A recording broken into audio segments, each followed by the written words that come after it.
అందరికీ మర్నాత. యథార్థమైనటువంటి పశ్చాత్తాపం అంటే పాపాన్ని గురించి నిజాయితీగా ఉండడం. నిజంగా పాపం చేసిన వారు ఎవరైనా సరే నిజాయితీగా ఉంటారా అని మనం గమనించినప్పుడు, బహుశా మనం చేసే పాపాలు మన ఇంట్లో ఉన్నటువంటి పేరెంట్స్కి కానీ, ఫ్రెండ్స్కి కానీ, లేదా తోబుట్టులు కానీ చూడొచ్చు, చూడకుండా ఉండొచ్చు. కానీ మనలను నిరంతరము కాచి కాపాడుతున్నటువంటి మన తండ్రి మరి మనలను వాచ్ చేస్తూ ఉంటారనే విషయాన్ని మనం గమనించాలి. కనుక మరి ఆయన ముందు మనం ఏమీ దాచలేం. కనుక మనము మన పాపములను దాచుకొనక, కప్పుకొనకుండా ఆయన ముందుకు వచ్చి ఆయన దగ్గర నిజాయితీగా ఎప్పుడైతే ఒప్పుకుంటున్నావో, మరి ఇలా ఒప్పుకోవడం వల్ల మనకి ఏం జరుగుతుందో మనం అనుకున్నప్పుడు దావీదు భక్తుడు అంటాడు, ఈ క్రమములన్నిటినీ కూడా నీ దగ్గరికి వచ్చి నీ దగ్గర ఒప్పుకుంటున్నాను.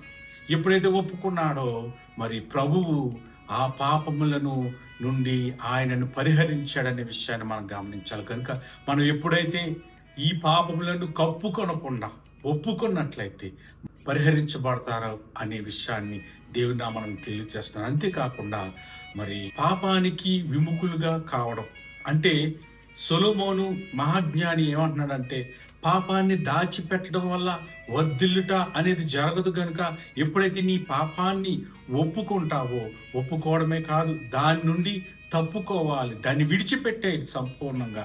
అప్పుడే దేవుడు నిన్ను కనికరిస్తాడని మహాజ్ఞాని చెప్తున్నాడు. అంతేకాకుండా మనం ఇంకా కొంచెం గమనించినట్లయితే హెబ్రీ పత్రికలో మనం చూస్తున్నప్పుడు మన యొక్క స్టేజ్ ఎలా ఉండాలంటే, మరి భక్తిలోను లేదా విశ్వాసంలోనూ ఎలాగైతే వృద్ధవుతూ ఉంటామో, మరి మన చివరికి వచ్చేసరికి మనము పాపాన్ని అసహించుకునే స్టేజ్కి మనం ఎదగలగాలి. అందుకని మరి హెబ్రీ పత్రికలో దేవుడు అంటాడు కదా, నీతిని నీవు ప్రేమించితివి గనుక దుర్నీతిని అసహించుకుంటున్నావు కనుకనే నేను నిన్ను అభిషేకిస్తాను అంటున్నాడు. కనుక మనము ఇంత బ్రతికి దేవుని చేత అభిషేకించబడకపోతే మన బ్రతుకు వ్యర్థం.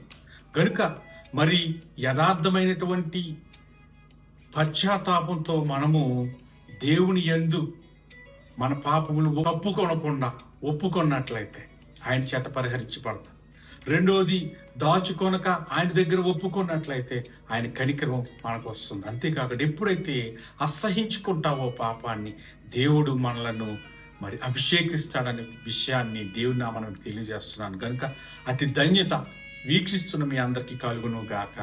మరణాత.